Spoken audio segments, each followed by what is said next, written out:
So I don't even if I don't give you a countdown, we just go live. We're live. We're live. We're live, baby. Watch the Throne Fantasy Football Show with your boys. Do-do, do-do, do-do, do-do. Watch the Throne. Sorry. I don't want no copyright infringement. I'm sorry. That actually was spot on, so we might get hit. That was, you're a professional beatboxer. I love Kanye too much. Sorry, man. Shout out to Kanye when you listen to this. Hey, Kanye has a new song out, actually, with YS and someone else. I literally listened to it today. It just recently It came dropped. out? Yeah, it just recently dropped. I'm going to have to listen to good. that. I'm behind. Good. Yeah, it was good. I'm Al King. I'm Gabe Hernandez. Professional beatboxer, Gabe Hernandez. What is your beatbox name? My beatbox name? Yes. Ah, man, now you're putting me on the spot. I've never even thought of a beatbox name. You know what's funny, though? I always said your rapper name would be your name backwards. Mine would be E-Bag. E-Bag. E-Bag. You know what? That actually isn't terrible. That's not, right? E-Bag. I think I can make some records. It kind of sounds like drugs, though. It does, but you know what? Then I just got to rap and beatbox about drugs. That's what it is. Hey, man, I'm just here to get an E-Bag. I can give you guys a play, and then if you guys want to repeat it after me, as if you guys were in the huddle, you guys can. All right. Should I go once or twice saying it? Once? All right. We got North Right Clamp, South Fox, H-Top, Pass 38, Top Gumby, XP, Sweat. Let's go. Anyone?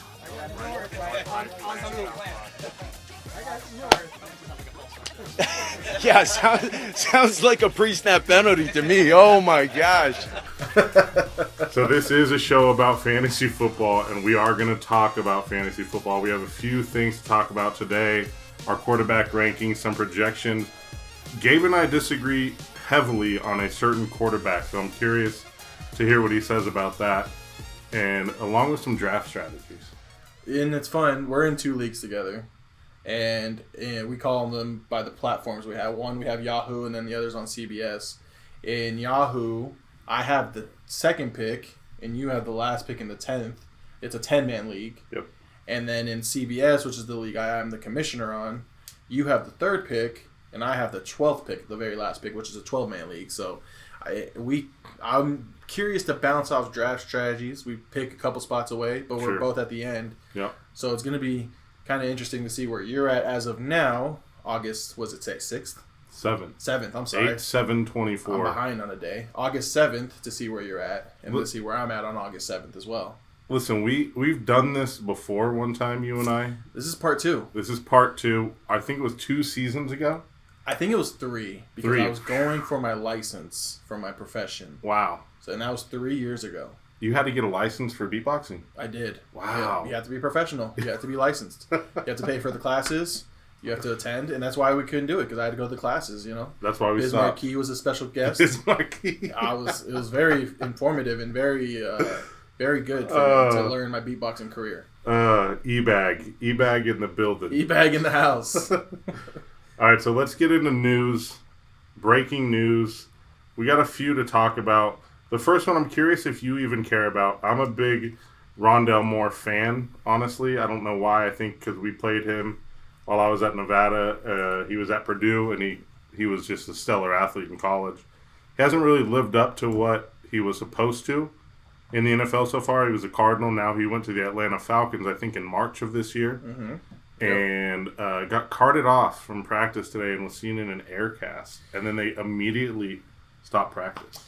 That tells me he broke something. He broke his leg. He broke his fibula, possibly. Non-contact, though, actually. Oh, it was non-contact. Yes, which I is didn't weird. hear that part. Which is weird. So he could still have broken something. He still could have broken something. That scares me then, because it could be a broken something. It could be a tear. Yep. Obviously, the non-contact ones usually tear the ACL, Achilles, and maybe he just took a weird step on it and broke and tore something. So his season looks like in doubt. To be honest, if I was to draft him, it would have been very, very late. I know Atlanta has a pretty deep depth chart of receivers. Obviously, you got Drake London. They brought up Darnell Mooney. Yep. Ray McLeod was ahead of him, supposedly getting work. Yeah. So that leads me to my next question. Then, does that improve the draft stock for any of the 3 guys you mentioned, especially Ray McLeod? Ray McLeod probably the most. He's a deeper sleeper. He probably moves up a few spots. Possibly Darnell Mooney as well. To me, Mooney and I already blanked on his name. Rondale Moore are pretty similar in how their play style is. Okay. So to me, when Darnell Mooney came out, Rondale Moore would take his place. So I think that it hurts. It hurts Rondale Moore, obviously. It doesn't really hurt Kirk Cousins. It doesn't hurt Atlanta overall, in my opinion. Agreed. But for Mooney, it might help a little bit. Ray McLeod. Those are guys that still you're taking late in the draft, 14th, 15th rounds kind of guys. And listen, we spent this much time on Rondale Moore solely because of me. Because Look, I all have like our favorites. Rondale Moore, right? So, We all have our 14th, 15th round favorites. It's okay. Yeah. I don't mind. We talk about them all. We try to talk about guys that people don't want to talk about. And Rondale Moore would be one of them. Truth. He might get a mention, and that's it. Truth. Yeah, on other podcasts, he'll get a mention. Listen, Here we analyze. Listen, that's what we're going to do on this one. This is why we're going to be special. Watch the throne, baby. And we're going to be different than other fantasy football podcasts. Next line of news, going from one wide receiver to the next. Josh Downs, Colts wide receiver, suffers a high ankle sprain, expected to miss 4 to 6 weeks. So we are how many weeks out from the start of the season? What is it? September 5th, I think. We're a month. We're about a month out. So if he misses all 6 weeks, he's out probably week 1, maybe 2. If he's out 6 weeks, he's out 2 games. If he comes back on the lower side of the 4 weeks, he comes back for the season opener. High ankle sprain, I would probably lean more towards the 6 weeks. And Josh Downs is a guy that, he had fantasy value last year. He had some pretty good games and outings coming into his second year, right? He was a rookie last year. So coming into his second year, there's definitely some upside there. Anthony Richardson coming back from injury. He's listed as the number 2 on the team. So it does hurt Anthony Richardson even a little bit. I've been hearing some praise about Alec Pierce though, out of that camp. So he might be a guy that can step in for a couple games and take over. But I think Josh Downs will definitely be one guy that he's definitely going to get drafted in pretty much every league. Yeah. He's another guy who's a later round guy, Yeah. a sleeper. But he could be a guy that I can see by the end of the year be like a wide receiver 3. Well, having him have this injury, and you mentioned Alec Pierce, I think it does help Alec Pierce's draft stock. Mm-hmm. If Alec Pierce gets off to a scorching start for week 1 and week 2, let's say he just somehow tears up, if he Puka Nakua's us a little bit, right? Yeah. Does that ultimately mean Josh Downs is going to find trouble seeing the field again? No, absolutely not. Because Josh Downs is that slot receiver for Indianapolis. You got Michael Pittman, and then you got Alec Pierce. I am off tonight. Alec Pierce on the outside. Those are going to be your 2 outside receivers, your X and your Y. And then your X and your Z. Sheesh, it's been a minute since I played football. And then you got Josh Downs in that slot. So it doesn't affect him at all. It's just it's just a matter of how many games is he going to miss. Obviously, you're still going to draft him late and just put him on your bench for a couple games. And then he's just going to be a guy you got to wait to have a good couple games, and then you can start him possibly down the road. So I don't think it affects his draft status at all. I would still draft him pretty much in the same spot. You're going to have him on the bench anyway. So cool. How about we get into some names that are maybe a little bit better known with some news of... Ooh, I hope we're talking about who I think we're talking about. Who we want to talk about? I was going to go Aiyuk. I was hoping for Aiyuk a little bit since he's been in the news these last 2 days. Talk to me. What do you want to talk about Aiyuk? You know what's crazy? So we did plan to do this yesterday. We had some scheduling conflicts, so it is what it is. Almost schedule conflicted today even. Almost. But I was going to make a bold statement yesterday and say we are going to hear by the end of day today that he was going to be traded to New England. I really thought it was in the bag. I heard New England and Cleveland had draft pack, like they had the trade already planned out for them. Yep. New England was going to give him more than $30 million a year, and he turned it down. He did not want to go to New England. I understand why, but I will say that I like that about Aiyuk. I guess he's not all about the money. He would like to go to a good situation as well. Sure. So I thought it was going to be New England. It made the most sense. New England needs receivers desperately. Cleveland, it still makes sense because, obviously he'll jump in as 1 or 1A depending on if you like him or Amari Cooper. I think talent-wise and future-wise, I'd put Aiyuk ahead of Amari Cooper. Well, I heard that if the trade goes through with the Browns, Amari Cooper is part of the package coming back to San Francisco. I did not hear that. Yeah. So that would actually be a great deal for both. Like San Francisco, you get Amari Cooper back. That's a win, because you're not downgrading too much from Amari Cooper from Brandon Aiyuk. Right. And then Cleveland, you're upgrading from Amari Cooper to Brandon Aiyuk, and now you don't have a crowded wide receiver core because you still got Jerry Jeudy. Yeah. I'm blanking on the young rookie. He's not a rookie, but he's been there for a couple years already. Blanking on his name at the moment, but they would just have a crowded wide receiver core with Aiyuk, Amari Cooper, and Jerry Jeudy. So Yeah.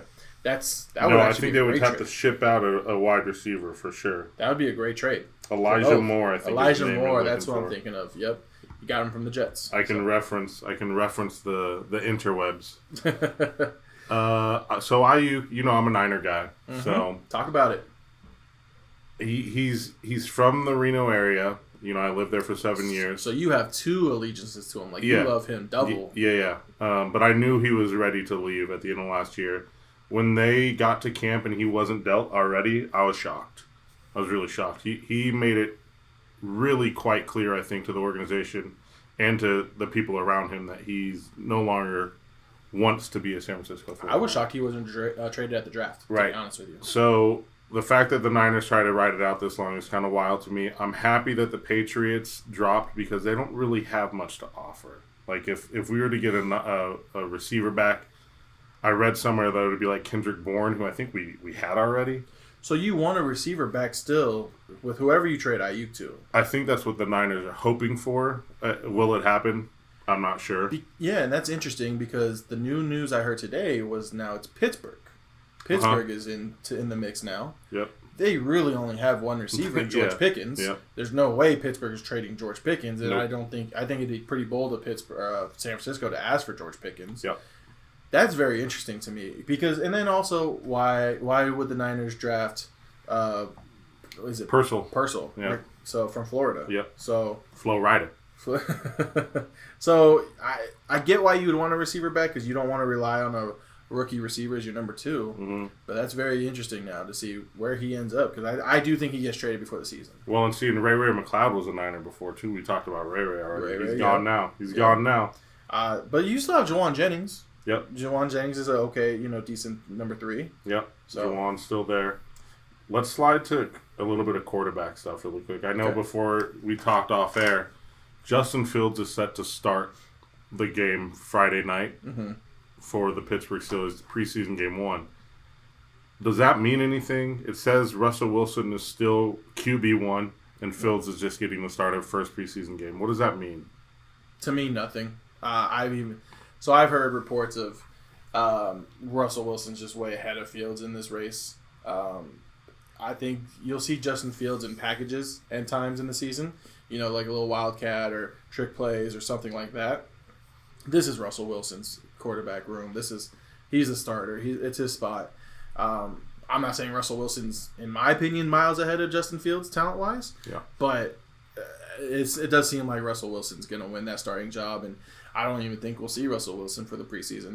We'll probably see a lot of Justin Fields, though. From a fantasy perspective, what an atrocious offense to try to put your stock in, I would say. I'm not sure you draft either of these quarterbacks. The quarterbacks, no. Yeah. I'm a huge George Pickens guy. I loved him last year. But I do like him this year. I think he'll get picked ahead of where I would want to get him. I think he's going to be loved by more than I would love to pick him now. I think I drafted George Pickens in most drafts, if I'm not mistaken.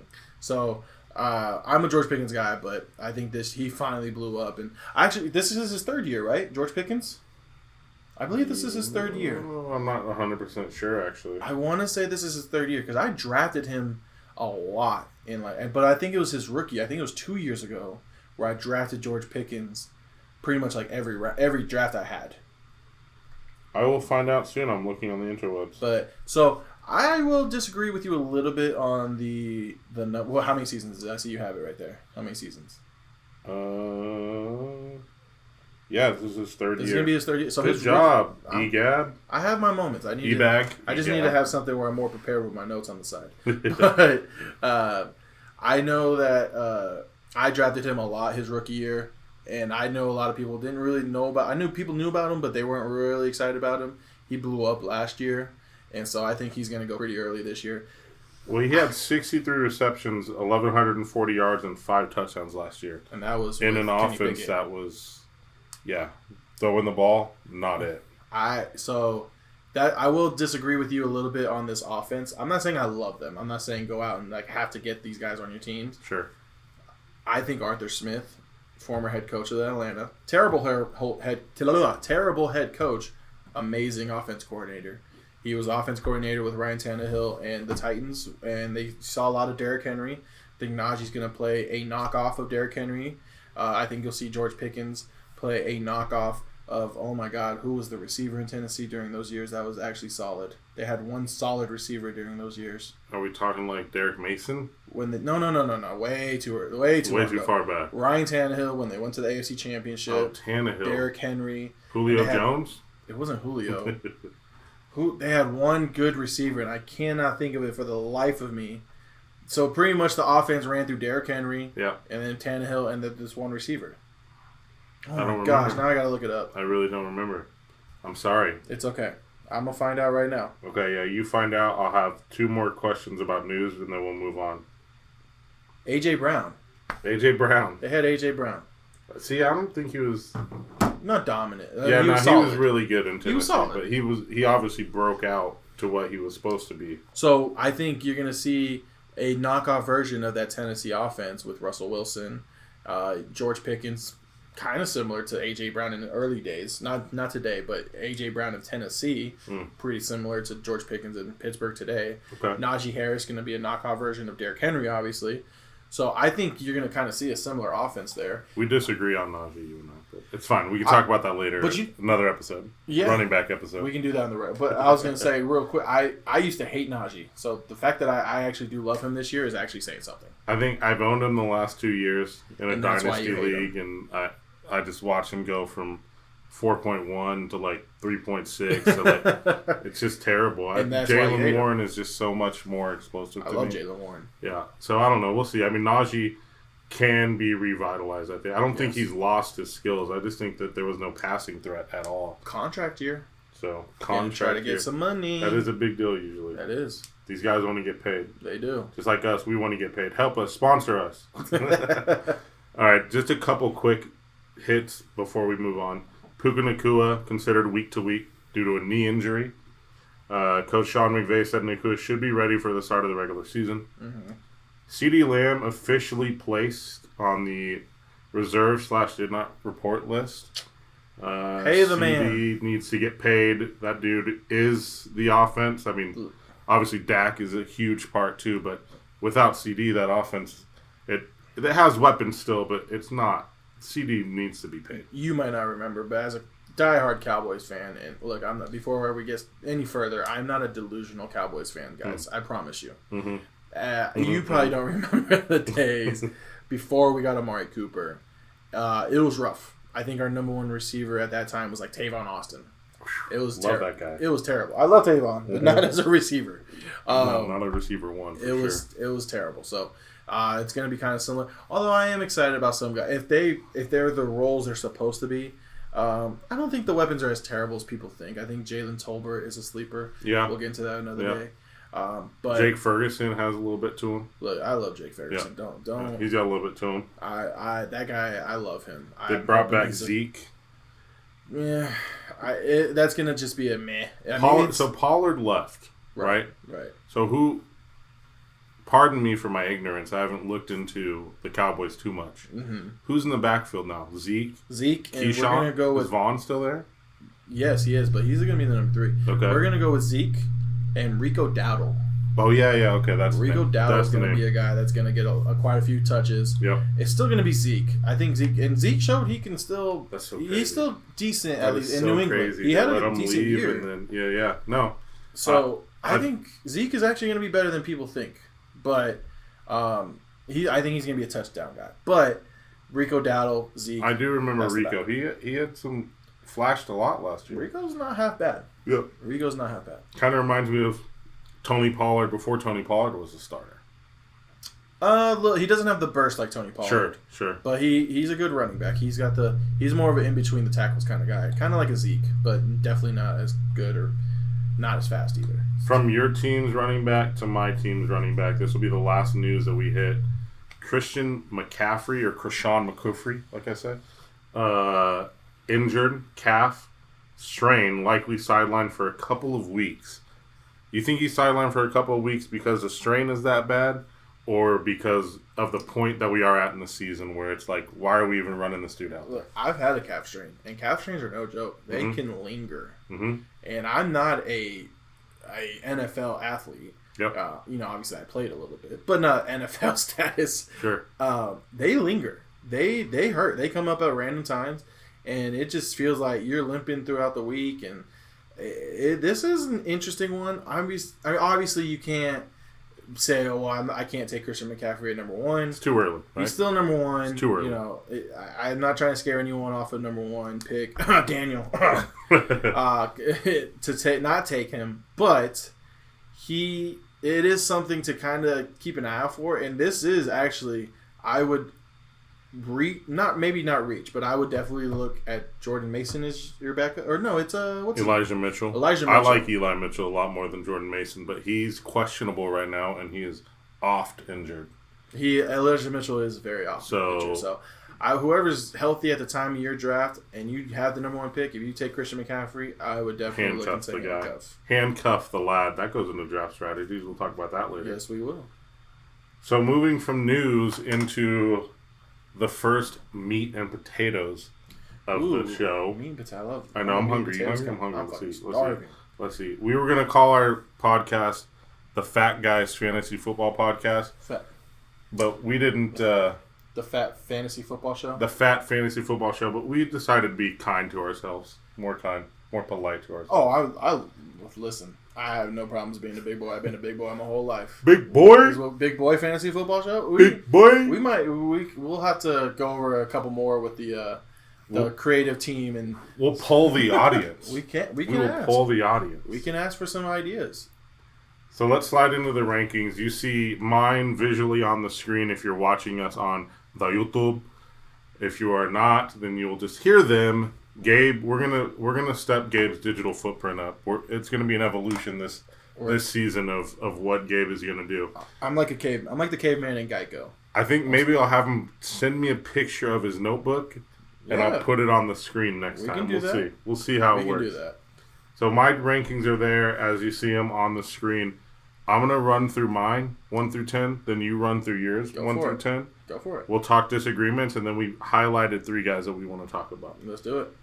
I got Patty Mahomes at 1, Josh Allen at 2, which Mahomes finished 8th last year. He did. Shocking, but Mahomes at 1, Josh Allen at 2, Lamar 3, Dak 4, Jalen Hurts 5, CJ 6, Tua 7, Anthony Richardson 8, Herbert 9, and T-Law 10.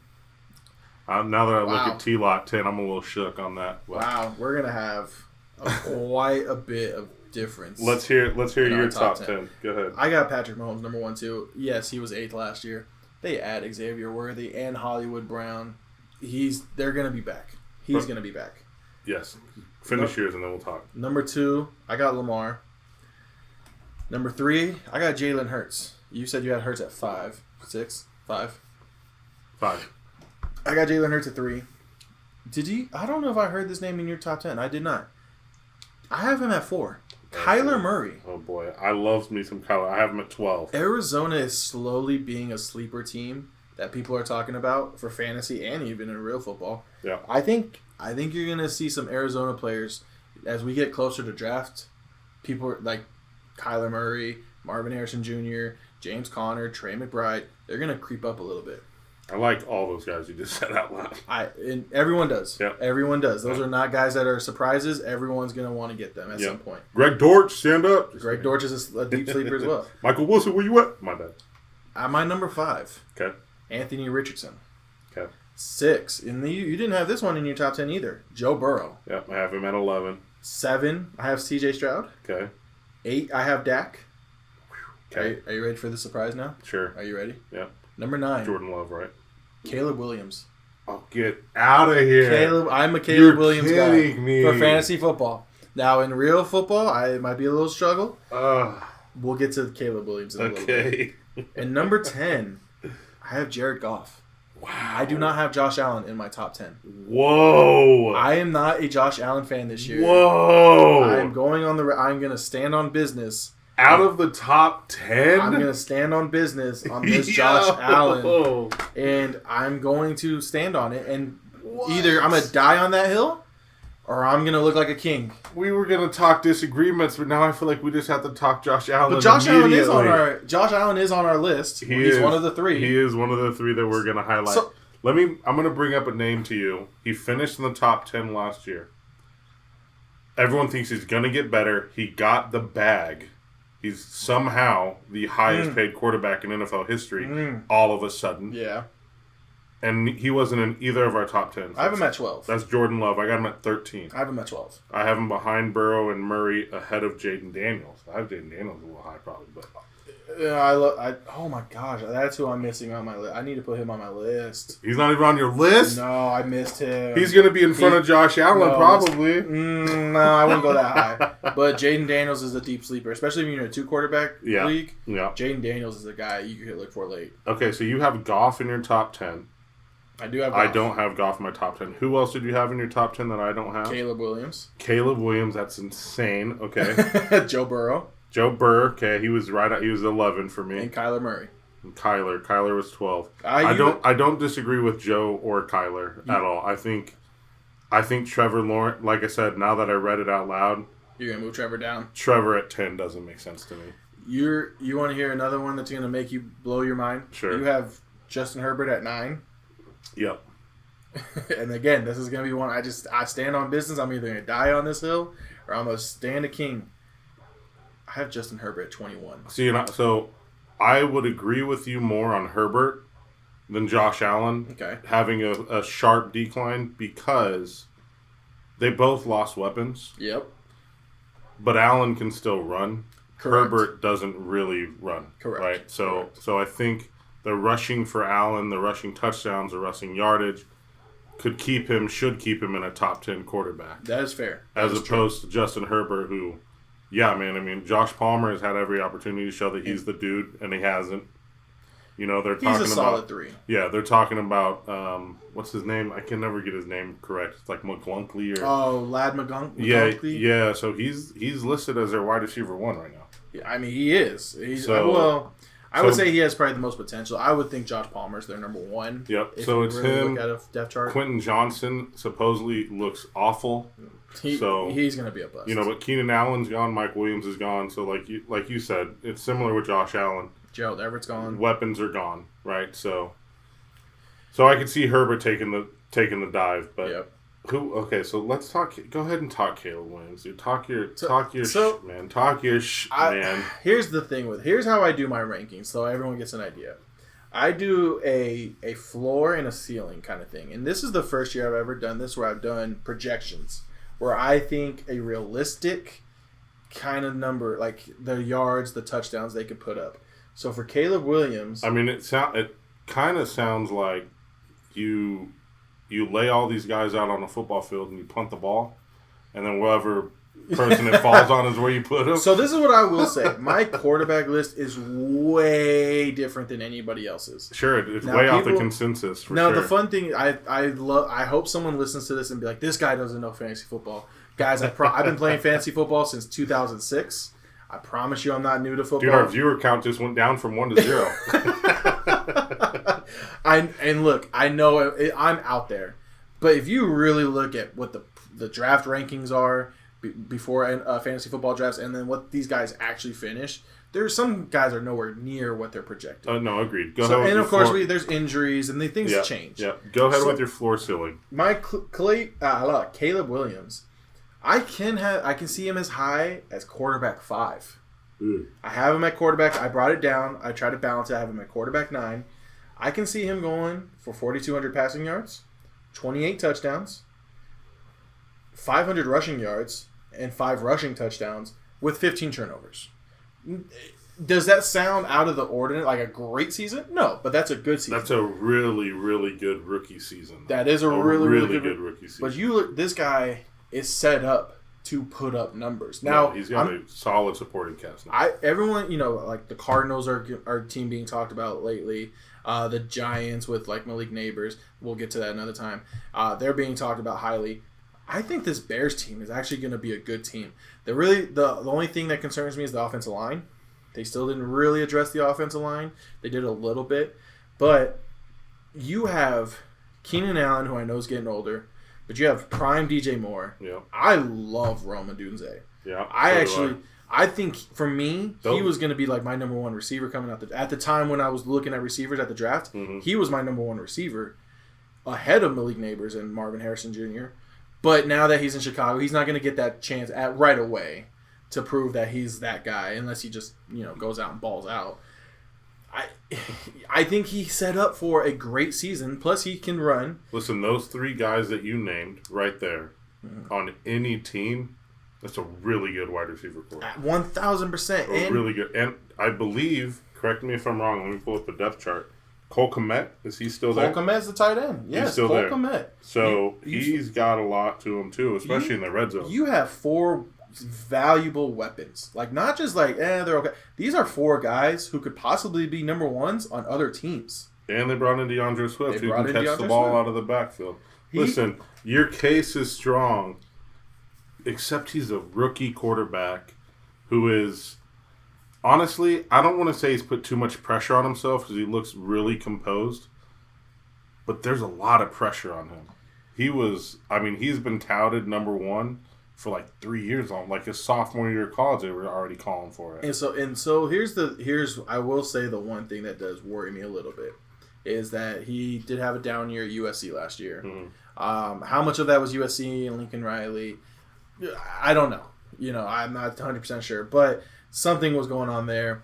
And obviously you hear the things in camp. I heard a story, a report from camp that like he asked the NFL players to pick up the trash, the janitors do enough and the custodian crew. I don't know if people have heard this story.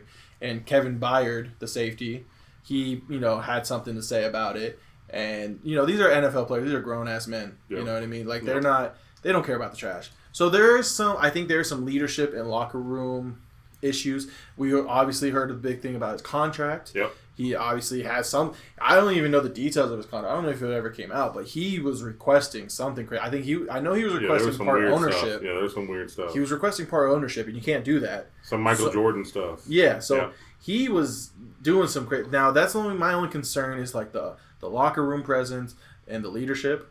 But let me run these numbers for you real quick. C.J. Stroud last year had 4,100 yards, 23 passing touchdowns, and 5 interceptions. Mm-hmm. And Nico Collins and Tank Dell, I think, are great and outstanding. But I would say, on paper, Chicago's weapons this year are better than what Houston had last year. So does cold weather worry you at all for Caleb Williams? He was a Southern California guy. Stroud is a dome guy, right? Not quite. Yeah, that's a fair point. Not quite. It doesn't worry me necessarily. I think when I used to be one of those guys, cold weather. The only thing these NFL players really worry about is the wind. The only thing that affects them is the wind. Cold weather does not affect them because once you get out there and you're running and you're moving and you get that adrenaline, the cold means nothing. Now it's just a matter of getting through it if there's wind. That's the only thing that these players have said that really, really affects them. Not even the snow, not even the rain. Sure. So, and it does. The rain and snow does affect. But the one thing that NFL players are really worried about is the snow. The wind. So, no, I'm not worried about that. I think he could have a great year. Now, could this come and bite me back in the ass? Absolutely. But I'm going to stand on that throne. I'm going to say Caleb Williams finished top 10 this year in fantasy. I'm not saying Chicago's going to be a great team necessarily, although they are a sleeper for me. I think they could be a wild card.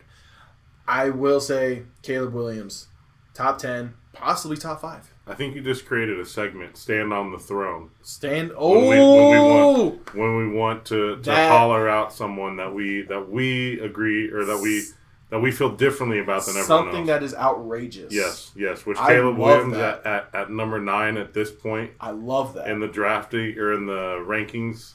Love it. That's pretty wild. Shout out Caleb Williams for helping the support staff, if that is true, that he asked the players to help pick up some stuff around the field.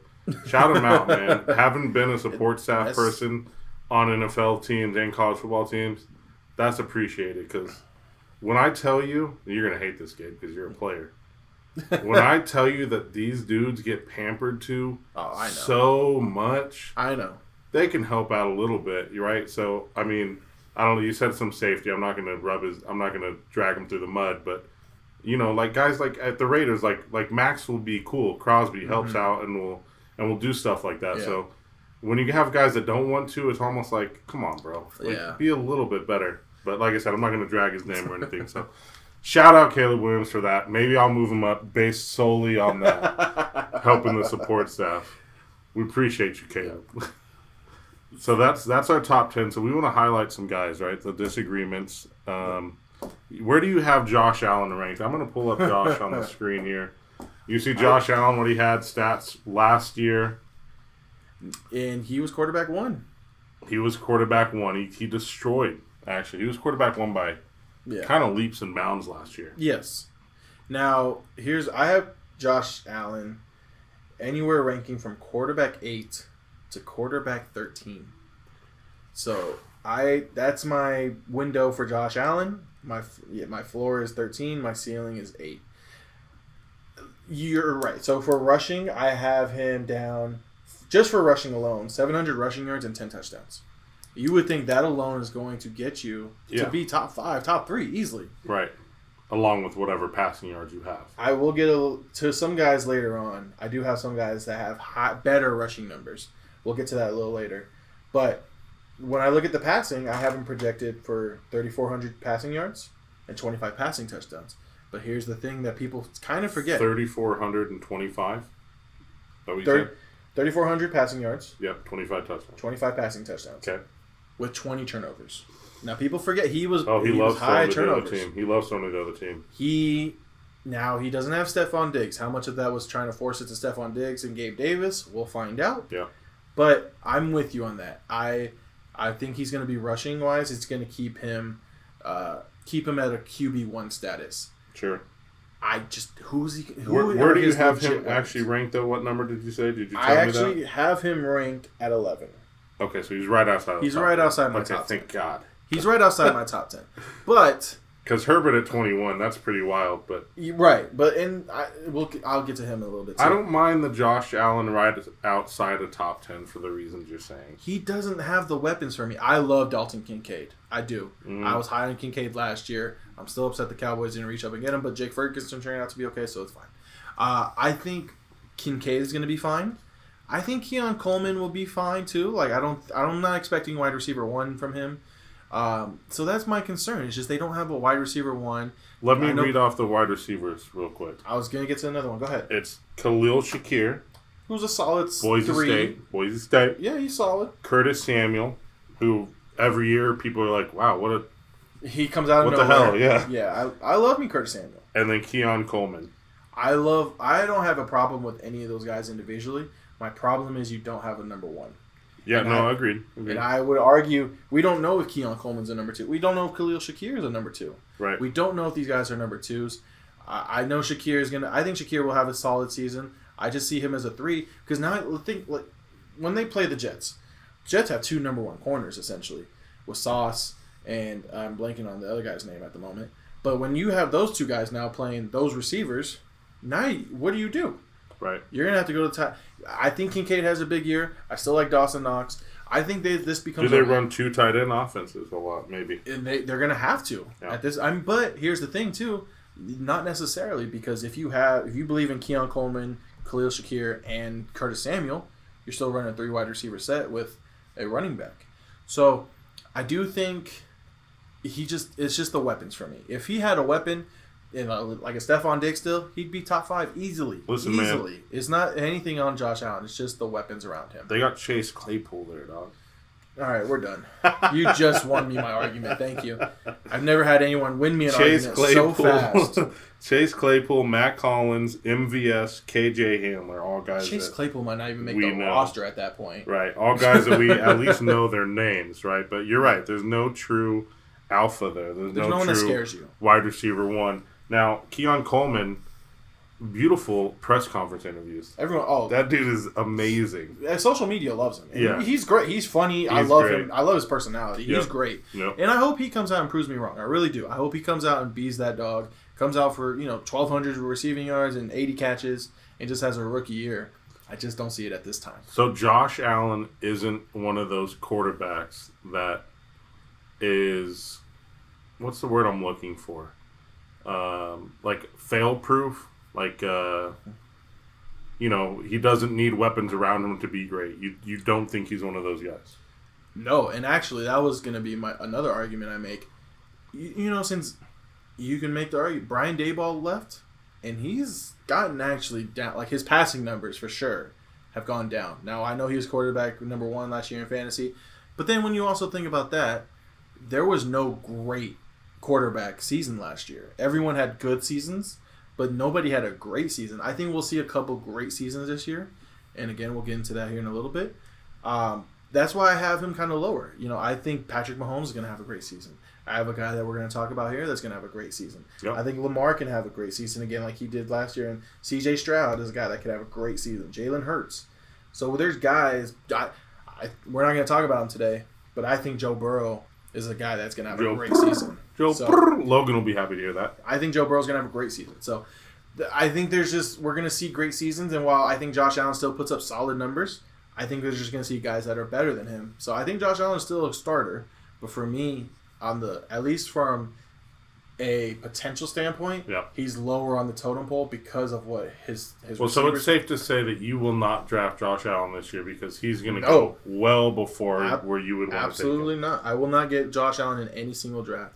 Okay. And I will love when if he does. If he gets Josh Allen in any draft, I will make him post something ridiculous on social media. So please, let's do that because I guarantee you I will not get him. Really quick on Lamar Jackson. He said he lost weight because he felt fat and slow last year. What, bro? If that's fat and slow, he fooled the hell out of me. I don't know what I am. I don't know. I mean, he looked fine to me, but hey, if he's going to be faster this year, that's even scarier. That's scary. Yeah, that's scarier. Scary. All right, let's slide to you. We'll stick with you talking more. We're going to go to your Anthony Richardson. Talk to me about Anthony Richardson. I know we have projections and stuff, but I think last year, he was kind of what's the saying? The belle of the ball for a while before he got hurt. He became like, oh man, I want this guy. His stock is great. I want him. You're going to hear a lot of this, and anything you see about Anthony Richardson is what he was projected to have in a 17-game full season. Mm-hmm. And it was like 3,800 passing yards. It was only like 20-some touchdowns. But he was projected 17 rushing touchdowns, which is ridiculous. Yeah. I have I'm sorry, not Josh Allen. Jeez, still got Josh Allen on my mind. I have Anthony Richardson with the floor of quarterback 5. Whoa. And with the ceiling of quarterback 1. Because you have him where in your rankings? I have him 5 at this time. 5. Okay. I'm one that I love Anthony Richardson, and I'm actually going to be targeting him a lot in drafts. Yeah. I have a projected stat line for Anthony Richardson. Where did he go? 3,200 passing yards, 23 passing touchdowns. Okay. Not a lot. Okay. 12 turnovers. Mm. I have 1,000 rushing yards. And 12 touchdowns. 12 rushing touchdowns. Which gives him, for me, a possibility of quarterback 1. Now, do you have his last year's stats there or no? I don't. I'm going to pull him up. Well, I see him. Isn't that... That's passing. I need rushing. Oh, okay. I want to see what his rushing was. His rushing was... I don't have it off the top of my head, but I know he was projected for 17 rushing touchdowns. So your floor is him at 1. No. My floor is at 5. Or sorry, your ceiling is him at 1. Your floor is 5. And he could be quarterback 1 this year. And you have him ranked 5th. Yes. So I think people were a little ahead of him last year because I don't hear the hype as much this year as I did last year. And I know he got hurt. Now that's going to be another thing too. He's got to stay healthy. Is he going to run less because they're going to want him to run less? I don't think so. He's still young. He's still 23, 24. Yeah. Man, he doesn't know how to avoid contact. That's what I noticed with him last year. He ran into it, and it's like, bro, this is the NFL. So I think that's going to be one thing he realizes is running out of bounds more and sliding. It's not college anymore. These dudes are Bigger, stronger, faster. I'm hoping he realized how to slide. Now, there is times where you can go for it. Like, if you're going against a cornerback or a safety, sure, go for it. But when you're going against those linebackers and those linemen, just slide. Yeah, bro, he's running into an outside linebacker. It's like, bro, what are you doing? Yeah, no, he definitely... So he had 25 carries, 136 yards, 4 touchdowns in his brief appearances last year. Mm-hmm. 577 yards passing, 3 touchdowns and 1 interception. So this is, again, all pass. And then I do think he gets a little more consistent in the passing game. If, again, we talk Josh Downs in the news portion of our podcast. I think Josh Downs, if he can, Michael Pittman Jr., Josh Downs, and Alec Pierce, those could be solid wide receiver options. And this is going to be a running team. It's going to go through Jonathan Taylor and Anthony Richardson on the ground. But then when he passes the ball, he actually has decent weapons. So I'm excited about Anthony Richardson. Again, he's going to be a guy I target. And he will be probably one of the few quarterbacks I'm willing to take early. I was going to say, you and I both, and this will be our draft strategy. We got to get to that soon. Mm-hmm. But you and I both are kind of wait on quarterbacks generally for our draft strategy. Yep. So curious to see if you actually go early. And I know you're in more leagues than just the 2 that we're in together. Mm-hmm. So curious to see if you go early on him in either of our 2 leagues. Well, the great thing about my other league, I was in 6 leagues last year, which I cut it down a little bit. I actually still might do like 5. He's like, I'm now in 5. I might do 5. One league got dispersed because of a good friend we talked to on the phone before. So shout out to that man. I know he's gonna listen. So shout out to AJ. Appreciate you, my guy. In my other league that I'm for sure in right now, it's a auction league. Okay. So it's just a matter of I gotta outbid everyone, and I probably put a heavy dollar on Anthony Richardson, and it's gonna be not. It wouldn't be only you alone though. That's I know. I know he's not gonna be. He's not talked about as much last year, but he's also not a guy that people are forgetting about. Right.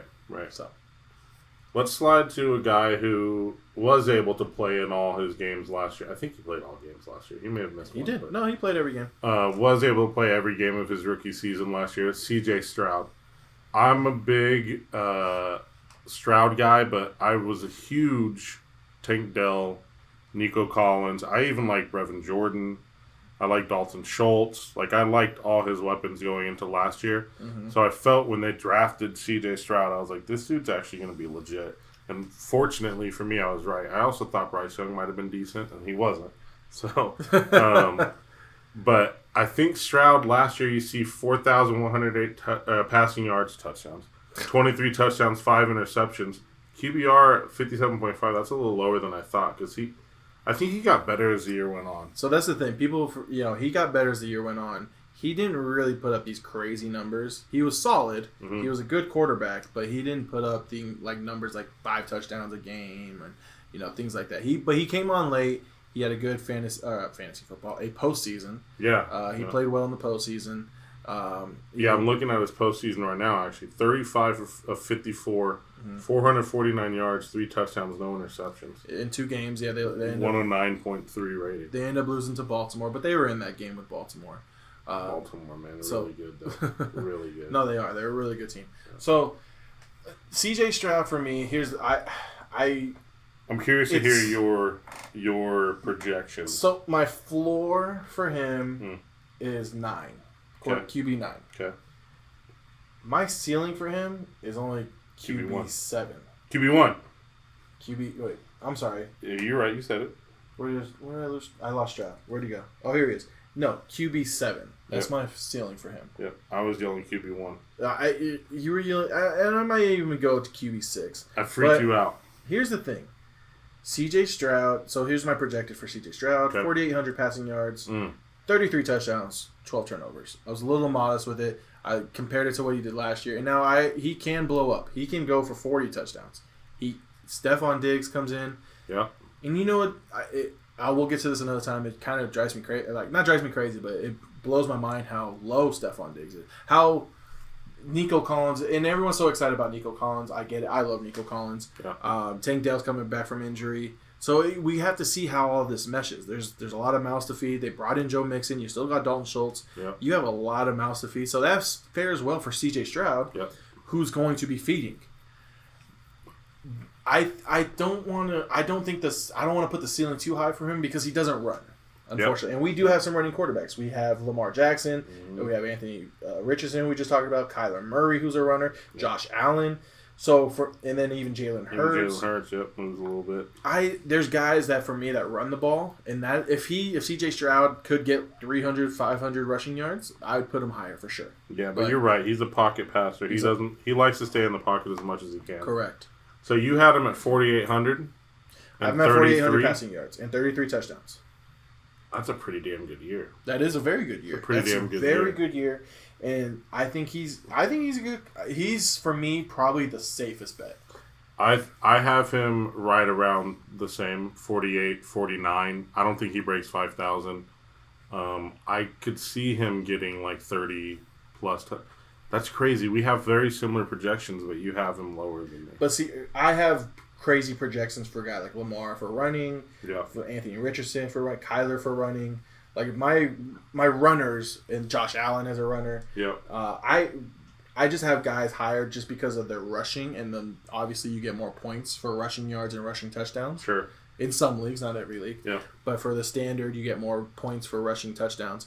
That's why I have him lower. Well, see, I have him as my number 6 quarterback overall. I have him behind Mahomes, Allen, Lamar, Dak, Jalen Hurts. I would be comfortable taking him over Jalen Hurts. I would be comfortable probably even taking him over Lamar. But it probably stops there. Mahomes, Allen, Dak probably keep in front of him. Yeah, it's CJ Stroud is where his draft's ADP is going to be interesting. Yeah, I can see anywhere from around 4 to like around 6. I think you're right about a safe bet though. Because some of these other guys have variables that are a bit unknown, and CJ. His team around him and himself probably just improved this offseason. Nothing fell apart. And I know Devin Singletary had a good year, but you figure they upgrade at running back with Joe Mixon, so they maybe try to run the ball a little more too. I think they just try to be a more well-rounded team. And I think everyone's high on Houston, and rightfully so. I would actually, for another session and another time, I'd love to kind of get into Houston's projections. But for now, I was thinking about a depth chart episode, so we'll talk about that. That would be dope. Yeah. I would like that, actually. But CJ Stroud, I think he's going to have a great year. Besides Patrick Mahomes, I feel like he's probably the safest after that. Like, you just know CJ Stroud's going to have a good year. Yep. He could be number 1. He could be number 10. Yep. He's just going to be right there the whole year. I still can't believe Patrick Mahomes finished 8th last year. I mean, I can, having watched the Chiefs. The amount of drops by the wide receivers last year was like... I mean, I think the guy would have had 400 more yards and 6 more touchdowns without the drops. Patrick Mahomes can struggle with no receivers. And we all agree Patrick Mahomes is better You're going than to bring Josh up Allen. Josh Allen. Here we go. He's just bringing because him up Josh again. Allen runs, we want to put Josh Allen high at number. It does blow my mind how people still have him ranked as the number 1 quarterback. OMG. I don't understand. I don't understand. If you want to have him top 5, fine. Josh Allen, he's deserved that. You put him number 1 though on all these rankings. That I don't understand. I'm willing to bet anything he doesn't finish number 1. OMG, E-Bag, you're insane. All right, we can move on from Josh You're Allen. insane. We can move on. That's our quarterback rankings and projections. We highlighted the 3. You have anything else you want to say about quarterbacks before we move on to our draft strategies? This is going to be a very good year for quarterbacks. I think comfortably, as of right now, I would say that there's like 15 quarterbacks that you can have, and you can be like, you know what, he's a good fantasy football quarterback going into the season. Of course, injuries happen. Someone's going to disappoint. We don't know who. But as going into the season and into your draft, don't be afraid to wait. If Patrick Mahomes is sitting in your face here in round 3, but you also have potentially Travis Kelce, don't take Mahomes because he's the all messiah of football. Take a guy like Travis Kelce, wait on a quarterback, and just try to wait as long as you can. There's a lot of good quarterbacks this year. What do you have all your projections written down, right? For quarterbacks, yes. Do you have anyone eclipsing 5,000 yards this year? I have one, actually. Who? Joe Burrow. Wow. I have Joe Burrow. And Joe Burrow would probably be number 2 or 3 if he ran as well. 5,000 passing yards, 36 touchdowns. Wow. But I have 20 turnovers for Joe Burrow. He is kind of turnover heavy. I hope he can stay healthy. Mm-hmm. I hope to see the Bengals offense thrive again. That was fun to see. The rumor is he put on 10 to 15 pounds. And the Slim Shady haircut. And the Slim Shady haircut. And the Slim Shady haircut. The real Marshall Mathers in Cincinnati. Oh, man. Camp. I don't know if you have the Sleeper app for any of your fantasy football leagues. Shout out to Sleeper app. Sleeper app is great. I actually just applied for a job for them. So hire me, Sleeper. Hey, use this as a resume. Yes, they replaced Joe Burrow's picture with Slim Shady. No way. Yeah. Oh, it's that app? I love that app. That app, yes. That app is freaking hilarious. They're great. I don't Sleeper's have great. it, but I've seen it. I in my interview questionnaire, I think that they're the most evolved fantasy football app. Yes, they're and funny. that they're kind of leaving everyone else in the dust. So they're pretty great. Yeah, they're really good. They're really, really good. So let's slide to draft strategy since we're talking about Sleeper. You do drafts, so you can do mock draft, everything else. Sleeper, sponsor us, hire me. But let's talk draft strategy. You kind of went on one just now about waiting on quarterback. Like, don't panic if you see Mahomes in round 3. You know, if you got a choice between him or Kelsey or someone, to not panic and take a quarterback early. I think a lot of people share that strategy, but there's also people that love to take the early quarterback. Why? Because most of the time at the end of the year, when you look at the top 10 fantasy point scorers, quarterbacks. 8 of the 10 are quarterbacks. I get that. And it's sometimes you're looking at, let's say you're in round 5, and you're looking at RB 25 versus quarterback 3, sometimes or 4 or 5. It's definitely easy to be like, oh, Lamar Jackson or David Montgomery. And obviously Lamar Jackson's the sexier name, and you're going to take a Lamar Jackson. He's definitely going to score way more points than David Montgomery. But the difference between running back 25 and running back 50 compared to quarterback 5 and quarterback 15 is way less. The difference between quarterback 5 and 15 is so much less than the difference between an RB from, just 10 spot, even RB 25 to RB 35. We're talking about 10 spots there. It's not very far. So my draft strategy is usually to wait on quarterbacks. I love Anthony Richardson this year, so I'm still going to look for. So I'll say this: we have a couple buddies that'll probably listen to this, so I kind of hate that I'm going to say it, but it is what it is. In CBS, I had the 12th pick. Yeah, you Very do. last pick. Yeah, you do. I'm probably going to try to aim for Anthony Richardson 5th, 6th round turn. I can't believe you put that out there in the public world. I know. I can't believe it either. Oh, man. Could be a trap, though. I could be trapping. It's a trap. Maybe I love someone else. Maybe I'm doing this just to trap all our fantasy football. It's a trap. Our football fantasy buddies. No, but I think I am going to aim for him in the 5th or 6th round if he's there. If he's not there, so be it. I do have other quarterbacks that I love and that I'd probably wait on. But Anthony Richardson is a guy that probably one of the few that I'm actually willing to take early. Unless Mahomes or Lamar sitting there in that 5th or 6th round as well, I don't see that. But if they are sitting there, possibly. So let's talk abandoning your draft strategy then, right? You kind of mentioned something right there. If you go in and you're like, nah, man, nope, I'm a wait on quarterbacks type of guy. That's just who I am. That's what I do. Yeah. Let's say everyone else in your league decides to do that this year too, and you're looking at Mahomes in round 3, toward the back end of round 3. Are you then aborting that strategy because it is those guys, or even like round 4? You know what I'm saying?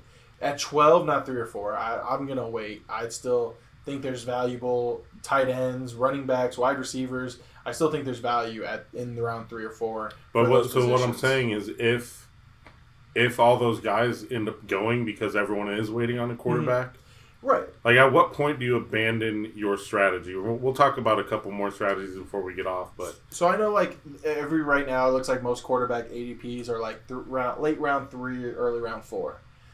If you're sitting there in the 4th round, possibly 5th round, and there's someone who you just cannot believe is still there at quarterback because your whole league is just about waiting on quarterbacks, that's fine. Because at that point, it's like Patrick Mahomes or who would be Alvin Kamara, Raheem Mostert, Alvin Kamara, whoever. Yeah.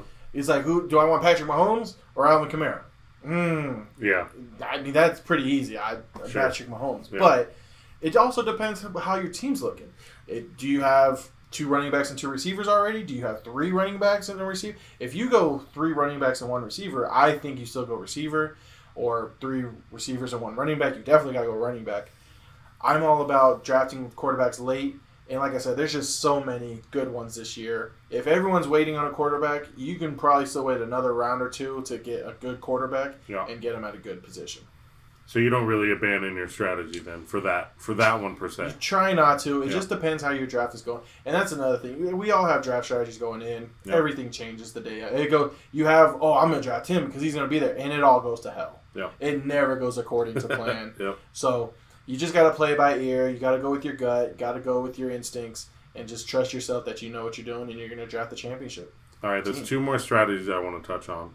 One is running backs, and it is hero running back versus zero running back.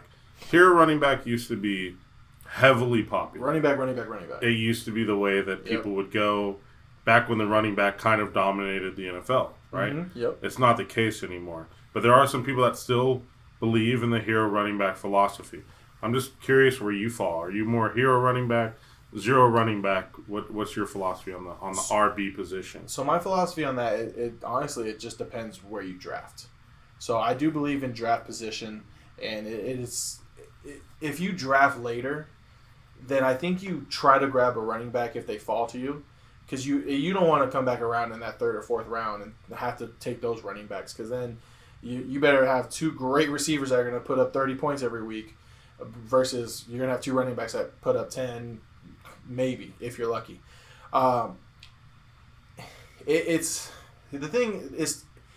Neither one is wrong in today's world. Okay. There's so many good receivers. I think running back wise, there's some good late potential this year, and just like every year, you just got to be the one that gets lucky and find it. I know, and I guess we'll get your opinion on this too. In Yahoo, I picked two. I'm assuming number one goes Christian McCaffrey. I'm going Tyreek Hill. Yep. So I'm going to go receiver, but then come back around. I'm going to try. I got to get a running back at 2 or 3. So in the second or third round. So it just kind of depends on your draft position. I know one of our guys in CBS is going to go running back, and that's what I love about the difference in our leagues. Yep. Yahoo, very wide receiver heavy. Mm-hmm. You can get good running backs later. You can call us a progressive league.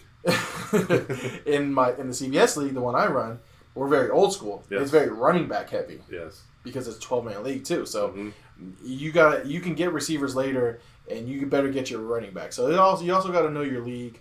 You got to know how the guys draft, and for me, it's just kind of go with the best player who's going to give you your best potential to get most points, and then go from there. So whether it's a running back or receiver first round, you go either position, and then you just kind of go from there. If you have, if you start with 3 running backs, then you got to go receiver heavy in the middle rounds. If you go receiver early, you got to go running back heavy in the middle rounds. So. Well, and I think it comes down to, like you're saying, your league settings, knowing the guys or girls that are drafting in your league, how they draft, usually those types of things. I do think having an early pick like you are having in one of our leagues, going the best wide receiver makes more sense to me right now because wide receivers do dominate the league. Yeah. But toward the end of the first round, whether you're a 10-teamer or a 12-teamer, going running back there might not be the worst thing, because later in the year, when guys maybe who didn't go so running back heavy in the beginning lose their second running back to an injury or whatever, you have 2 legit RB1s on your roster, and then whoever you have on the bench, but you could maybe use them as a trade piece to pick up something, or so I think going hero running back later toward the draft is wiser these days than early on. I think if you're just like in love with the hero running back and you want to go running back, regardless of where you pick, and let's say you have the number 4 pick and it goes for this year per se, it goes CMC, Tyreek, CD, Jamar Chase, and then it's you. If you go, I don't know, what would you say, Amon-Ra next for wide receiver? Justin Jefferson, right? If you ignore either of those 2 guys that I think we just said and take, although Bijan's not a, it's tough. I'm like talking myself out of this, what right? About Brees? I'm not as big. I do love Brees, but I think he's a little overhyped right now. We'll talk about that in the running back episode. But I think, Am I talking myself out of not being a hero running back? It's all about best player. I think you just gotta take the best player that you think in the first round and first two rounds. You just take the best player. Yeah. It's really after that you really have to figure out if you go running back heavy, you gotta go receiver heavy in the middle rounds. If you go receiver heavy, you gotta go running back. You can balance it and go running back receiver, or vice versa. Sure. And then you just worry about your tight ends and your quarterbacks. I think that's probably the most ideal situation is try to get like 3 running backs and 3 receivers in the first 6 rounds and just go running back receiver, running back receiver, running back receiver. So that way you're balanced. That's perfect in my world. It doesn't always work out like that. Sometimes you have to go receiver. So running back. It's just a matter of getting the best player. And I don't think that the strategy doesn't really matter in today's world anymore. Like I know back in the day it was running back. It doesn't really matter in my opinion, in the first 2 or 3 rounds. It's really those middle rounds that you have to be strategizing and try to, unless there's a player you really want, then you have to strategize middle more than in the early rounds. So you're saying diversify your stock options in the first 6 rounds? Yeah, I just take your best available. Yeah. Whoever your best available is in your first 2 rounds, just take those 2 guys. Yep. Agreed. Whoever's highest on your ranking list, yep, just go with those 2 guys. Agreed. It doesn't really matter the position. Because in the first 2 rounds this year, there's no tight ends or quarterbacks. Right. So you're going to get a running back and a receiver in the first 2 rounds. Just whoever the best available is. Yep. That's what I would go with. All right, my last draft strategy question that I have is the stacks. Are you a person who is a heavy believer in quarterback receiver stack? Are you a person who stays away from running back receiver stacks?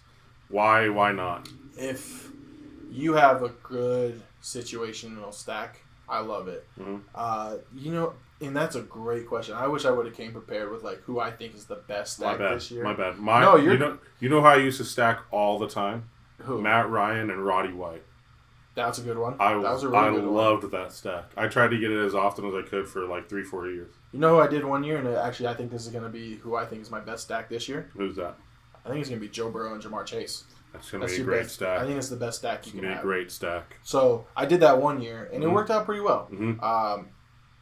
Joe Burrow, I think, is going to have a career year. So I am a fan of the stack. I know a lot of people aren't a fan of the quarterback running back stack. Sure. I actually don't mind it. Because at the end of the day, you're hoping as long as you get the running back that gets the goal line carries, someone's going to get that touchdown. Yep. So if you went Josh Allen and James Cook, it's not a bad stack. You figure one of those guys are going to get the touchdowns. Right. Who is it going to be? Who knows? Yep. But, obviously, and then another one would be like Mahomes and Pacheco. Yep. You figure one of them's going to get a touchdown. Now, every now and then, does something crazy happen and someone else gets it? Yes. Sure. Of course. It's going to happen. But if you could find that good stack, Lamar Jackson and Derrick Henry. That might be a great stack this year. Yep. So there's some good. I also like the quarterback running back stack. I don't necessarily have to do the stack. I think, to be perfectly honest, I do think it's a little overhyped. Okay. But if you get a really good one, it is pretty favorable in some of your matchups. What about running back wide receiver? Are you kind of betting against yourself there? Kind of, sort of. I mean, I'm not opposed to that, but yeah, you're just hoping those 2 guys get the ball pretty much every time. You run the ball, get to him. You pass the ball, get to him. Yep. I'm not opposed to it. I think, you look at, like, let's just go with a Tyreek Hill and Devin Achane. Mm-hmm. That's not a terrible stack. But do I prefer it? No. I'd rather have the quarterback receiver or the quarterback running back. Yeah. But if you go running back receiver, it's not the end of the world. It's not bad. It just depends on the running back and the receiver you have. Some of the cons, I think, of having a stack is that team's bye week, your chances of winning, lower. Yeah, of course. Lower. What about let me ask you one more question, and then we'll probably sign off. Okay. You remember the Greatest Show on Turf? Of course. They had Torrey Holt, Isaac Bruce. Mm-hmm. Okay. You remember the Dolphins offense from last year? Tyreek Hill, Jalen Waddle. Do I remember? You know the Texans offense this year. Stephon Diggs, Nico Collins. Tank Dell. Right, Tank Dell. Is there a lot of people were Jamar Chase, T. Higgins. Mm-hmm. That's not me too much. I think Jamar stands alone in that wide receiver room. But what about the idea, let's say you're drafting, right, and you took Tyreek Hill. Mm-hmm. Number 2 overall. We'll play your scenario out, okay? and we're coming back, and it's round, I don't know where Jalen's going, 3, 4. And you're looking at the board, and you see Jalen Waddle, and then your next selection, your next best wide receiver would be, where's Jalen at on this ranking? Right there. So after Jalen, it would be DJ Moore. Yeah, DJ Moore, which I know you like, so maybe this is a bad attempt. Let's say DJ Moore is gone. I love DJ Moore last year. I don't love DJ Moore this year. Let's say DJ Moore is gone. Let's say Cooper Kupp is gone. Let's say you're stuck looking at like Amari Cooper and Devonta Smith or Jalen Waddle, and you know at this point you went wide receiver, running back, and you want to go another wide receiver. Do you go that second wide receiver on the same offense? That's a killer offense. That's why I referenced the greatest show on turf, because there have been offenses that can do it. And like you said, a couple years ago, Tyreek Hill and Jalen Waddle, I think at one point were both top 5, and I think Jalen Waddle fell off a little bit. Or he got hurt or something. Best touchdown dance though, by the way. Waddle. I'm doing the Waddle dance here, guys. I had Jalen Waddle a couple years ago, and I fell in love with him. So I actually fell in love with him his rookie year. But anywho, it's not ideal, but it's not terrible either. It just depends on the 2 receivers you get. You get Jalen Waddle and Tyreek Hill, you're getting 2 solid receivers. Like, you obviously have one of the best ones, and you have a pretty good wide receiver 2 or flex, depending on how you draft them. I don't love it. I try to avoid it if I can, but if the gap is just so big between like a Jalen Waddle and to the next receiver, like Amari Cooper, that's too big of a gap for me. I'll take Jalen Waddle. So it depends on where the draft board is, I guess, right? It does. But it's more so an avoid rather than look for. I do try to avoid the whole offense. Like, don't go and draft Tua, Tyreek Hill, and Devin Achane, because God forbid one of them get hurt, or Tua gets hurt, then obviously that hurts Tyreek Hill's stock, and Devin Achane might not be as good either. So that's the only thing I would definitely say try to avoid is drafting a whole offense. Mm-hmm. But I actually have a feeling in CBS we have a buddy. He's a Rams fan. He might draft the whole Rams team. He's in position to go Kyron Williams, Puka Nacua, Cooper Kupp, and then he could get Stafford later. Yeah. Wow. So he's in position to do it. He has the 9th pick. We'll see if he actually does it. That'd be very interesting. It'd be funny, but I don't recommend something like that. I personally try to stay away with it. If the board falls that way, the board falls that way. I know we're going to go running back. We're going to go wide receiver. We'll go tight end in other episodes. The Rams wide receivers, really, I kind of have them flipped, so that'll be interesting to talk about when we get there. But that, I think, is going to do it for the first episode of our reboot of Watch the Throne Fantasy Football Show. Episode 1, Part 2? Episode 1, Part 2. Is there anything that you want to close with before we head on out for the evening? You know, this is a lot of fun. Obviously, everyone's going to have different opinions. The great thing about football and sports in general is no one's going to have the same opinion. But you definitely want to hear as many opinions as you possibly can, because someone might open eye. Like, I listen to a couple guys, and I'm like, wow, he actually made a good point, and I didn't see it that way before, so... this was fun. We've been watching football since we were kids. Me and you, we both love football. We've been into this for quite some time now, and we've been wanting to do this for a while. So I'm glad we finally got to do this again, and hopefully we can do this more often, and hopefully people love it. And hopefully, if you have any requests, please let us know. We'll talk about anything football-wise that you want us to. I'm down for it all. Yep, drop it in the comments. I will create a social media page you can follow. We're going to be on YouTube, hopefully on some podcast apps eventually. But that's it for tonight. Thanks for listening to Watch the Throne Fantasy Football Show with Al and Gabe. Peace. Sleepers, reach out. Sponsorship.